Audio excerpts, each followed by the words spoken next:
Assalamualaikum warahmatullahi wabarakatuh. Bismillahirrahmanirrahim. Alhamdulillahirabbil alamin wassalatu wassalamu ala asyrafil anbiya wal mursalin sayyidina Muhammadin wa ala alihi wa sahbihi ajmain. Allahumma faqihna fid din wa 'allimna at-ta'wil amma ba'du. Pada kesempatan hari ini kita masuk pada materi kedua, di mana materi kedua kita ini adalah materi tentang ragam penelitian hadis. Sebelumnya kita telah mendiskusikan terkait dengan apa itu metode penelitian hadis, kemudian bagaimana metode penelitian hadis itu dijalankan dan untuk apa atau seperti apa hasilnya, manfaatnya juga bagaimana. Nah, ini yang sudah kita bahas di minggu lalu.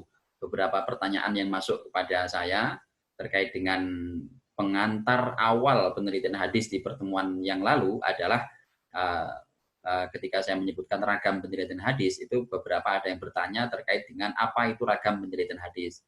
Dan kebetulan pada kesempatan hari ini memang jadwal kita adalah bicara tentang ragam penelitian hadis. Oke, kita akan melihat sejauh mana atau bagaimana varian, ya, seperti apa macam-macam penelitian hadis itu, sehingga nanti kita bisa menentukan model mana yang akan kita pakai untuk melakukan penelitian hadis dan bagaimana caranya. Nah, ini yang penting kita kenali terlebih dahulu sebelum kemudian nanti kita menentukan, ya, pola penelitian hadis yang mana yang akan kita pakai. Baik, di sini ada beberapa macam ragam penelitian hadis, ya, yang tentunya ini masing-masing memiliki pola yang berbeda, metodologi yang berbeda, objek yang berbeda, baik itu objek formal maupun objek materialnya. Ingat, di pertemuan sebelum ini kita membahas ontologi penelitian hadis, di mana kita kenal ada istilah objek formal, ada istilah objek material.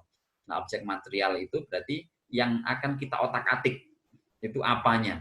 Kalau objek formal itu yang kita cari dari kegiatan mengotak-atik itu apa? Itu objek formalnya. Nah, jadi yang akan kita temukan dari yang kita otak-atik itu adalah objek formal. Dan ingat, objek formal ini biasanya tidak kelihatan, atau masalah yang kita teliti itu biasanya tidak kelihatan. Ya, sehingga kalau itu sudah kelihatan, tidak perlu lagi kita teliti. Misalnya, kita sudah melihat sebuah hadis. Misalnya ini kebetulan di hadapan saya, ini ada hadis Arba'in Nawawi, ya, ada hadis Arba'in Nawawi. Misalnya saya sedang membuka hadis yang ke-21. Misalnya hadis yang ke-21 dari Arba'in Nawawi, itu bunyinya an Abi Amrin wa qila Abi Amrah Sufyan bin Abdullah radhiyallahu anhu qala qultu ya Rasulullah qul li fil Islami qawlan la as'alu anhu ahadan ghairaka. Qala qul amantu billah tsumma istaqim. Nah, rawahu Muslim. Ada begitu. Nah, kalau kita lihat kira-kira, ya, di sini misalnya ada sebuah hadis bunyinya qul amantu billah tsumma istaqim. Kemudian ditunjukkan juga perawinya adalah rawahu Muslim, berarti Imam Muslim. Ini tampak semua, terlihat semua. Kalau kita mau meneliti hadis ini namanya objek material. Ini yang akan kita otak-atik. Entah itu sanadnya atau matannya, tergantung nanti kita memilih bagian mana. Tapi yang jelas ini objek material, ini akan kita otak-atik. Nah, apa yang ingin kita cari dari kegiatan mengotak-atik hadis ini, mengulik hadis ini, meneliti hadis ini, apa yang kita cari? Oh, saya mau mencari kesahihannya.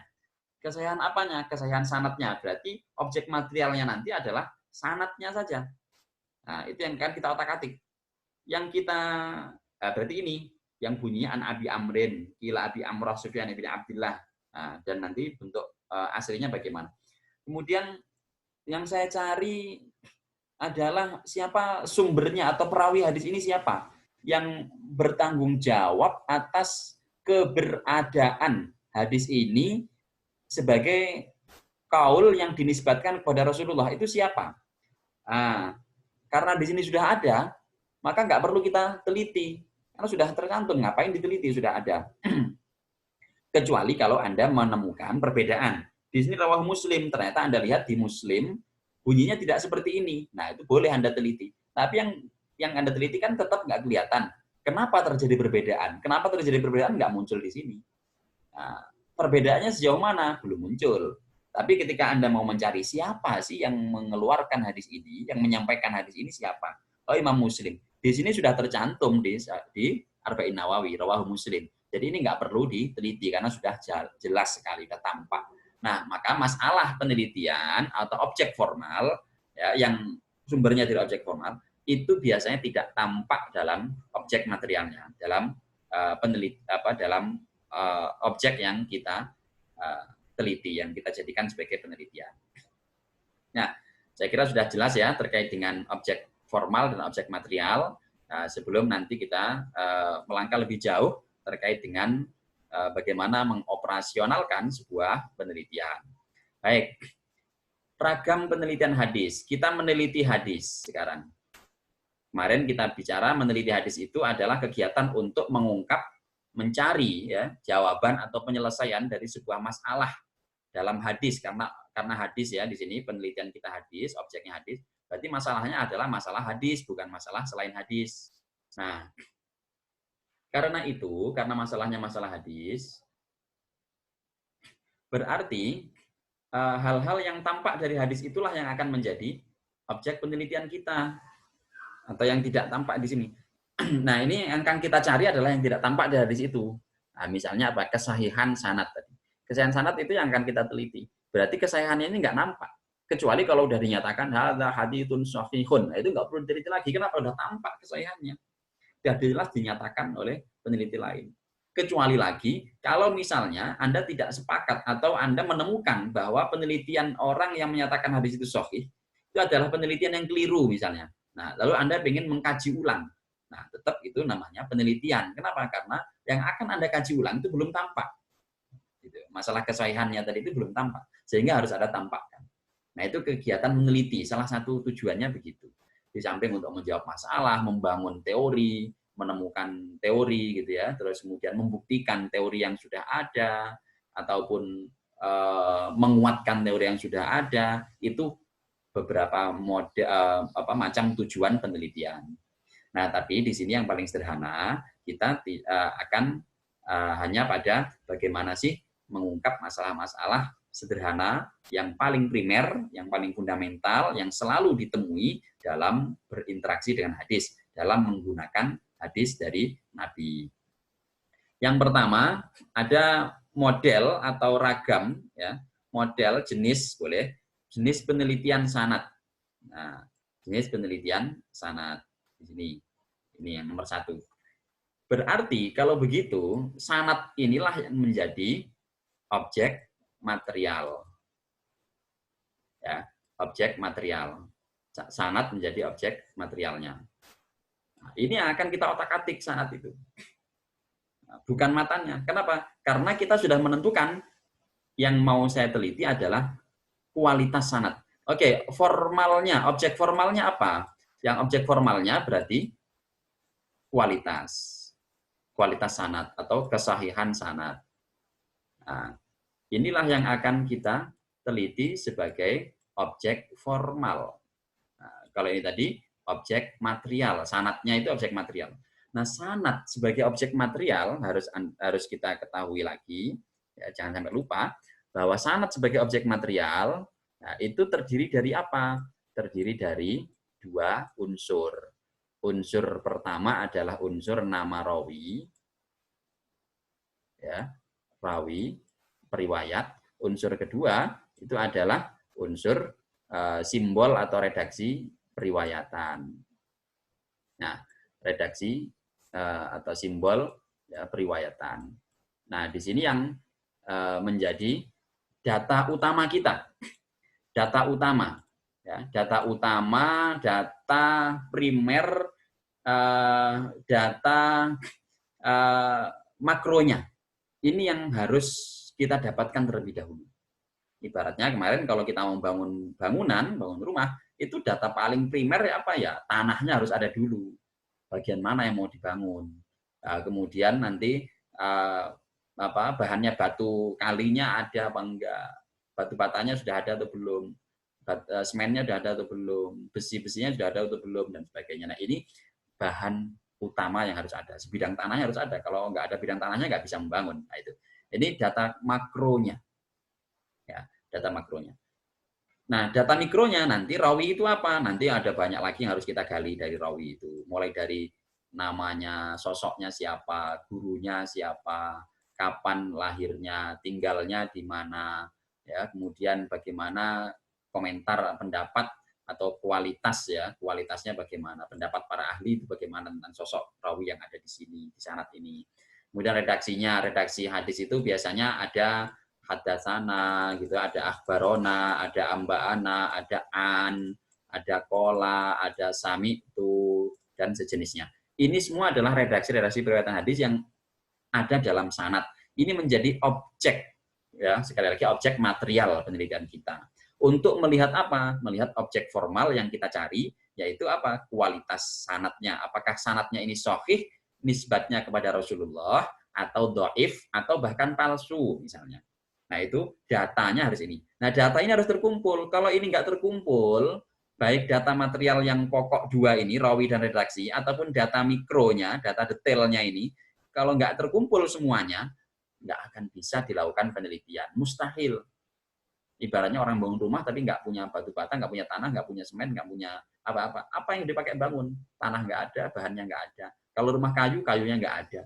Nah, itu nggak bisa, kecuali hanya bayangan di dalam kepala saja. Oke, itu kalau kita mau meneliti kualitas sanad, kesahihan sanad gitu ya. Nah, sekarang penelitian jenis kedua itu adalah misalnya penelitian matan hadis. Berarti matan inilah yang menjadi objek materialnya. Nah, sekarang kalau matan itu menjadi objek material, jangan lupa untuk mengenali matan itu unsurnya apa? Unsur matan hadis itu adalah apa? Lafat atau redaksi ya. Ada redaksi. Nah, ini unsur utama matan. Yang kedua adalah unsur maknanya. Nah, tapi makna ini nanti masuk ke bawahnya aja. Lafat atau redaksi. Redaksi itu apa? Biasanya hadis itu pasti redaksinya bahasa Arab. Tidak mungkin bahasa Jawa. Nah, tidak mungkin bahasa Cina, bahasa Inggris itu karena Nabi berbahasa Arab. Nah, maka lafat yang berbahasa Arab inilah yang menjadi objek material kita ya untuk penelitian penelitian matan hadis. Nah, boleh nggak kalau kita mau meneliti sanad dan matan sekaligus? Boleh, berarti objek materialnya dua, sanad dan matan. Objek formalnya juga berarti sanad dan matan. Kualitas saya mau meneliti objek formalnya, meneliti kualitas sanad dan kualitas matan.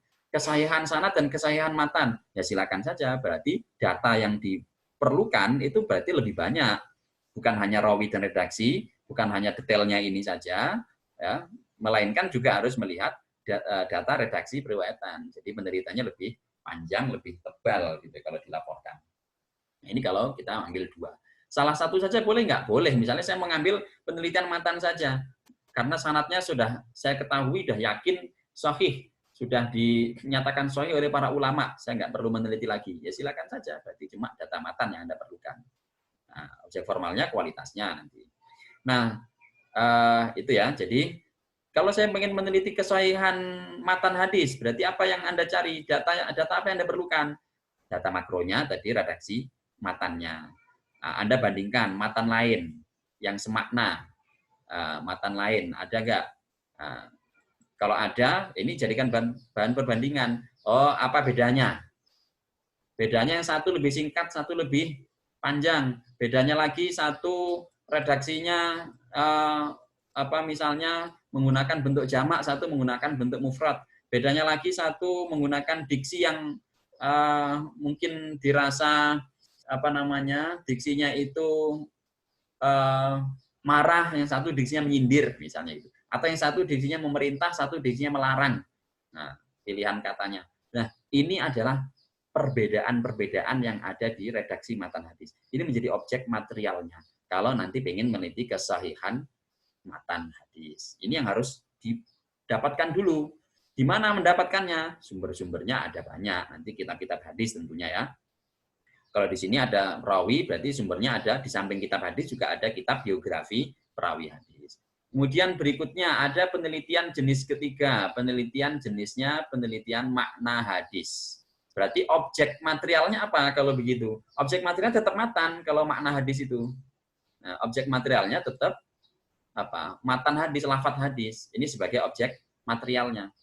Bedanya kita tidak lagi melihat sejak kapan terjadi perbedaan itu, kenapa terjadi perbedaan itu, tidak melihat itu. Mana matan atau redaksi versi yang paling kuat, kita tidak melihat itunya. Tapi kalau makna kita melihat substansinya, kandungannya apa. Oke, kalau pakai redaksi begini berarti maknanya apa? Berarti kandungan hukumnya apa? Konsekuensi hukum yang bisa ditimbulkan. Karena ada hadis yang satu melarang, satu membolehkan. Berarti hukum yang ditimbulkan itu seperti apa? Nah, itu makna. Penelitian makna. Oke ya, objek materialnya tetap matan atau lafadz hadis yang beragam, tapi objek formalnya adalah makna yang bisa dihasilkan itu seperti apa? Itu objek formal. Jadi membedakan kadang objek formalnya, kadang objek materialnya. Kadang dua-duanya emang berbeda. Tergantung kita tujuan penelitiannya apa. Nah, kemarin sudah saya sampaikan, objek formal itu menentukan masalah, tujuan, dan juga manfaat penelitian. Objek material itu untuk menentukan apa yang akan kita teliti. Jadi objeknya, apa yang akan kita teliti. Barangnya apa, yang kita jadikan penelitian itu apa. Sehingga bisa menentukan akan ketemu masalahnya apa. Ya. Nah, ibarat orangnya mau meneliti kerusakan atau meneliti kesehatan kendaraan, kesehatan motor, gitu ya, uji kelayakan motor, gitu kan, penelitian juga itu. Nah, itu motornya adalah objek material. Nah, kemudian objek formalnya adalah ya masalah, kendala yang ada di situ. Apa masalahnya? Ini kalau saya ngebut, itu suaranya terang, gitu. Nah, suaranya berisik banget. Berarti fokusnya nanti dia akan fokus ke mesin, terus knalpot misalnya gitu ya. Tidak fokus ke yang lain. Dia tidak perlu membongkar seluruh material motor itu, nggak perlu meredali rodanya, nggak perlu ngecek remnya, nggak perlu ngecek apa ya, karena kendalanya tadi cuma suara. Sehingga materialnya sudah jelas motor itu, ya motor tertentu itu tadi. Kemudian objek formalnya adalah menyelesaikan masalah suaranya. Berarti dia langsung menentukan, oh bagian ini nih objek makronya. Berarti kalau tadi menentukan sanadnya kesahihannya, gitu ya. Berarti saya tinggal mencari nama rawi, gurunya siapa, tinggalnya di mana, tahunnya kapan, gitu ya, kualitasnya bagaimana. Itu tadi masalah suara, berarti saya harus membongkar bagian mana. Jadi tidak semuanya dibongkar. Nah, penelitian hadis itu juga begitu. Ya, jadi tentukan dulu objek materialnya, kemudian objek formalnya, sehingga bisa diketahui tujuan, manfaat, metodologi, ya, semuanya bisa disusun nanti dan akan kita bahas di pertemuan-pertemuan selanjutnya nanti insya Allah.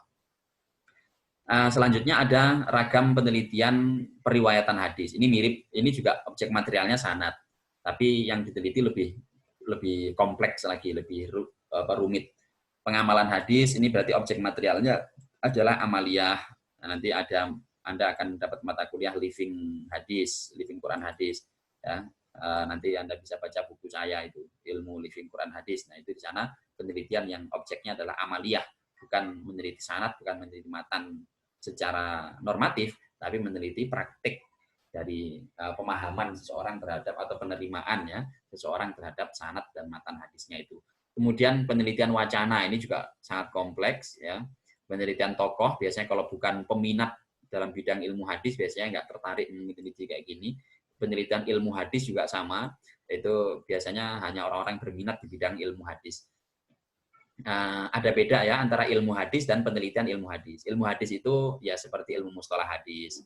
Itu ilmunya yang sudah jadi, produk sudah jadi, tinggal kita pakai untuk meneliti hadis. Jadi orang meneliti hadis itu harus paham ilmu hadisnya. Tapi kalau orang mau melakukan penelitian di bidang ilmu hadis, penelitian ilmu hadis, berarti yang dia teliti teori-teori, kaidah-kaidah dalam ilmu hadis. Teori Hasan yang sudah ada begini, tapi menurut saya ini nggak cocok, ini harus diubah. Anda mengubah teori itu pakai penelitian. Itu rumit, gitu. Harus menguasai ilmu hadis, menguasai hadis, dan menguasai penelitian-penelitian terdahulu di bidang itu. Saya nggak setuju dengan konsep sahih yang ditawarkan oleh ulama hadis. Saya mau menawarkan konsep baru. Nah, Anda membantah teori, membangun teori baru, menemukan teori baru, mengaplikasikan teori baru, itu penelitian ilmu hadis. Jadi ilmu hadis itu sudah jadinya, produk yang sudah jadinya, kaidah teori yang sudah jadi, sudah kokoh, sudah dibangun. Nah, kemudian penelitian ilmu hadis itu meneliti ulang apa yang sudah ada itu untuk apa? Dikembangkan, dibangun kembali, ditunjukkan kekeliruannya, dibuktikan dan sebagainya. Nah, ini biar menjadi tugasnya mahasiswa prodi ilmu hadis saja. Ya, kita tidak perlu membahas ini lebih detail karena nanti malah tidak fokus ke Anda sebagai pengkaji ilmu Al-Qur'an, prodi IAT. Prodi IAT cukup ini saja karena ini selalu ya ada dibutuhkan untuk seluruh pengkaji keislaman. Baik itu prodinya hadis, ilmu hadis, tafsir, ilmu tafsir, syariah, apalagi apa namanya itu, akidah, ya, filsafat, akidah, tasawuf, ya, kemudian ya ilmu bahkan ilmu tarbiyah mungkin juga perlu ini ya, untuk kebutuhan mengajar dan sebagainya. Ini yang selalu diperlukan. Sehingga ini saja yang kita bahas, 3 ragam ini saja. Dan ini yang akan kita fokuskan dalam studi kita selama 1 semester ini. Oke, selanjutnya, nah ini saya tunjukkan beberapa link yang bisa Anda kunjungi ya untuk melihat hasil penelitian hadis. Ingat hasil. Nah, ada hasil, ada laporan. Laporan itu apa namanya? Lebih luas lagi. Biasanya detail prosesnya disebutkan, dijelaskan. Kalau hasil itu biasanya hanya garis besarnya hasilnya yang dicapai, dihasilkan apa. Tiap laporan pasti muat hasil, tapi hasil itu kadang tidak menjadi laporan secara detail gitu ya. Meskipun juga harus ada laporannya, laporan penelitian prosesnya. Nah, sekarang agar Anda bisa tahu ragam penelitian yang bermacam-macam tadi itu, ya, yang ada berapa tadi itu, yang barusan di slide sebelumnya, ya, ini ada kalau di sini 3 berarti 8 ya. Sebenarnya juga lebih dari 8 bisa saja. Ini hanya tergantung pemetaannya saja. Tapi setidaknya 8, minimal 8 ini. Ragam-ragamnya bisa Anda lihat di sini. Anda cari di sini nanti. Oh, buka. Ini saya menemukan di jurnal Adzikra PTIQ itu ada sekian artikel. Yang ini kategori penelitian sanad nih. Oh, ini kategori penelitian matan. Oh, ini kategori penelitian periwayatan. Oh, ini kategori penelitian living. Nah, itu Anda cari aja di sini. Nah, untuk memastikan biar Anda punya tasawur yang jelas. Oh, penelitian hadis itu kayak gini ragamnya. Kalau nggak membuka kayak gini nanti nggak bisa. Salah satunya ini sebagai menjadi referensi juga nanti untuk penelitian, mencari inspirasi, mengkonfirmasikan penelitian yang kita lakukan. Jadi harus rajin-rajin baca penelitian yang sudah ada. Nah, ini adalah beberapa link hasil penelitian hadis yang dilakukan oleh ulama-ulama Indonesia ya, yang ada di Indonesia, berbahasa Indonesia. Jadi saya kira nggak ada alasan untuk tidak bisa mengakses. Selain ini masih banyak lagi, tapi ini hanya beberapa yang apa namanya saya tunjukkan saja. Nah, ini beberapa link hasil penelitian hadis yang ada di luar negeri, berarti berbahasa selain Indonesia ya. Ada bahasa Arab, ada bahasa Inggris gitu ya. Itu Anda cek saja untuk mengidentifikasi tadi mana yang penelitian sanad, mana yang penelitian matan, mana yang penelitian living, mana penelitian ilmu hadis gitu. Anda bisa cari di sini. Nah, selanjutnya saya minta Anda untuk mengunduh ya, link berikut ini link di akun saya yang ada di akademia.edu. Nah, ini portal semacam Facebook gitu ya, Facebooknya akademisi. Jadi isinya bukan status, bukan curhatan, tapi isinya penelitian-penelitian, tulisan-tulisan, karya-karya bisa diupload di sini, karya-karya akademik. Nah, ini Anda silahkan unduh. Ini akan menjadi fokus ya, menjadi contoh nanti penelitian kita selama 1 semester. Jadi yang kayak gini akan kita lakukan. Atau Anda bisa masuk ke Google lewat kata kunci ini, contoh penelitian takhrij hadis untuk mahasiswa S1. Nah, kalau enggak, klik aja ini. Nah, ini sudah tersedia di PowerPoint yang saya unggah di Google Classroom. Silakan dicek nanti ya, diunduh. Biar tahu contohnya seperti apa. Nah, ini beberapa hal tadi sudah saya sebutkan, beberapa aspek yang harus Anda temukan, Anda dapati ya sebelum Anda melakukan penelitian. Biar apa? Biar penelitian itu mudah. Jadi Anda cari dulu objek materialnya, apa objek formalnya yang akan Anda teliti, tujuan menelitinya apa, metodenya bagaimana, hasilnya seperti apa. Karena ini baru merencanakan, hasil di sini itu hasil yang dibayangkan, hasil yang direncanakan. Bukan hasil jadinya. Kalau hasil jadinya berarti nanti sudah sudah dilakukan penelitian selesai. Kalau ini masih hasil yang direncanakan, bukan hasil yang jadinya ya. Oke, 4 atau 5 unsur inilah yang harus Anda rumuskan, pikirkan terlebih dahulu, ya, agar apa penelitian nanti itu bisa berjalan dengan lancar dan mudah. Sekarang kita lihat, ini hasil download ini tadi. Nah, itu akan tampil ini. Ini halaman pertama. Ini adalah penelitian yang pernah saya lakukan di tahun-tahun sekitar 2006-an. Ya, nggak apa-apa, sekedar untuk contoh. Ya, dari sini sekarang kita cek hadis. Ini hadisnya, hadis 1 ini. Di sini nanti ada beberapa contoh penelitian ya, tapi kita ambil yang 1 ini. Hadisnya yang kita teliti tentang Islam sebagai agama yang asing. Nah, bunyinya innal Islam bada'a ghariban wa sayaudu ghariban, ya, wa sayaudu kama bada' fatuba lil ghuraba. Ini adalah hadis yang kan kita teliti. Berarti ini objek, apa ini namanya? Objek material. Nah, ini namanya objek material penelitian kita. Hadis ini menjadi material penelitian kita. Nah, objek formalnya apa? Karena di sini, meskipun tidak saya tulis, objek formalnya adalah ingin meneliti kesahihan sanad. Kita bisa tahu dari judul ini. Nah, berarti ini objek formalnya. Objek formalnya apa? Kritik sanad. Nah, kritik sanad itu berarti untuk apa? Biasanya orang melakukan kritik sanad itu untuk melihat kesahihannya. Apakah sanadnya sahih atau tidak? Nah, ingat meneliti kesahihan sanad itu sama dengan meneliti kesahihan nisbatnya kepada Rasulullah. Ini kan dinisbatkan kepada Rasulullah. Qala Rasulullah, ini nisbat kepada Rasulullah namanya. Dengan adanya ini sah disebut hadis. Tapi apakah ini sahih nisbatnya kepada Rasul?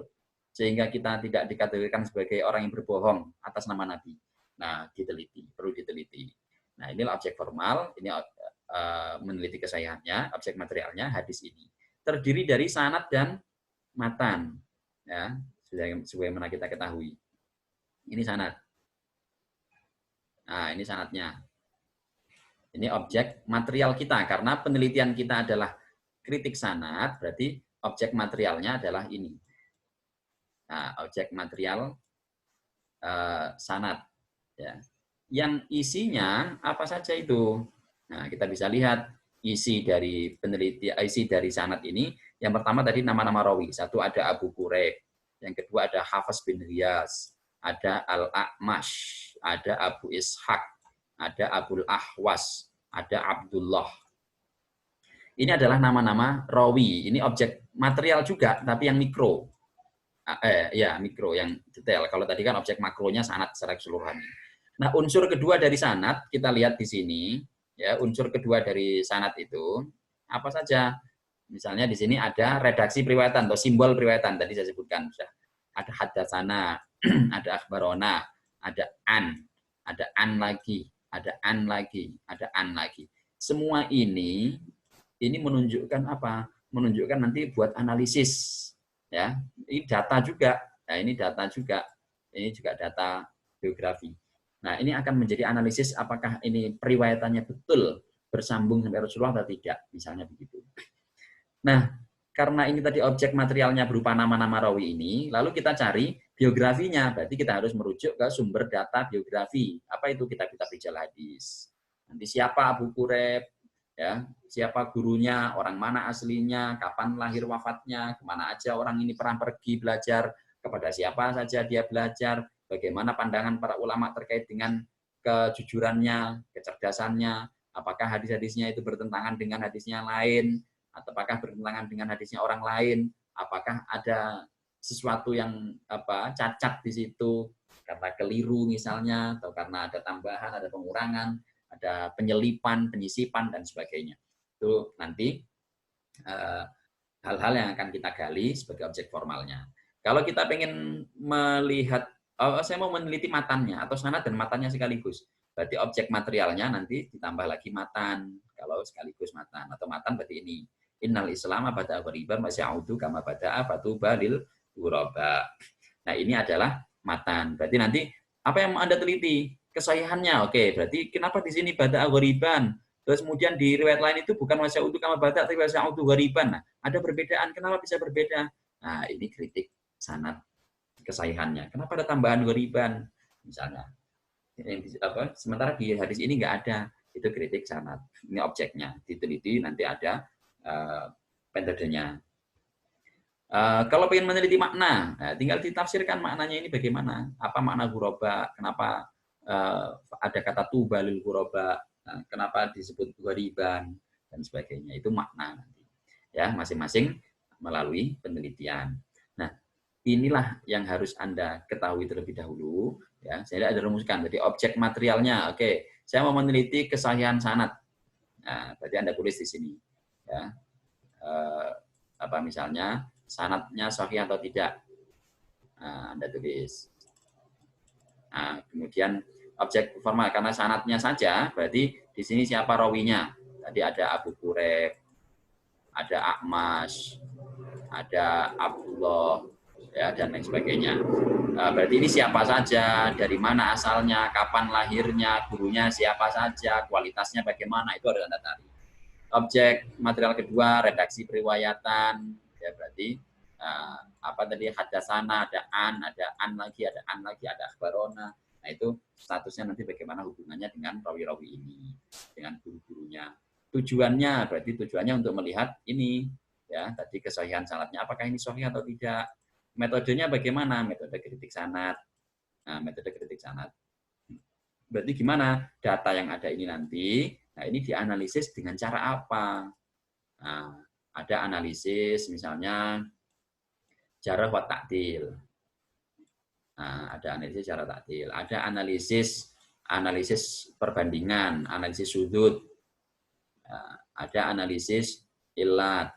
Misalnya ada analisis ittisal. Melalui apa? Ada melalui sejarah, ada melalui apalagi misalnya perbandingan riwayat. Nah, itu bisa saja komparasi berarti ya. Nah, ini analisis metodenya yang kita pakai nanti. Hasilnya bagaimana? Sudah kebayang kira-kira kalau nggak sahih ya hasan, misalnya gitu, itu yang direncanakan. Jadi hasilnya nggak ngelantur kemana-mana. Oke, baik, itulah yang akan kita lakukan selama 1 semester ini nanti insya Allah, sehingga hasilnya nanti Anda bisa membuat penelitian sejenis ini. Nanti insya Allah akan saya buatkan panduan-panduan semacam ini, dan saya harap Anda bisa mengikutinya dengan baik dan sabar. Karena kuncinya orang bisa mendapatkan ilmu itu adalah wastibarin wa irsyadi ustadin. Kalau Anda nggak mau mengikuti panduannya, Anda tidak mau bersabar, ya tidak akan bisa mendapatkan ilmu. Baik, lebih baik lagi kita sedikit mudzakarah ala la tanalul ilma illa bi sittatin sa'umbi ka'an majmu'iha bi bayani in wa hirsin wastibarin nabulukatin wa irsyadi ustadin wa turi zaman. Satu lagi, wa kun mustafidan kulla yaumin ziyadatan minal ilmi wasbah fi buhuril fawaidi. Jangan sampai Anda dalam setiap pertemuan tidak mendapatkan tambahan satu ilmu apapun, nah, karena itu akan sangat rugi buat Anda sendiri. Sehingga untuk memastikan Anda dapat ilmu dalam setiap pertemuan, saya harap Anda mengisi absen dengan cara menuliskan poin-poin review, poin-poin apa saja yang sudah Anda dapatkan dari pertemuan kali ini ya, di Google Classroom. Dan review Anda itulah yang menjadi absen dari perkuliahan mata kuliah metodologi penelitian hadis kali ini. In uridu illal islah mastata'tu wa ma taufiqi illa billah. Ya.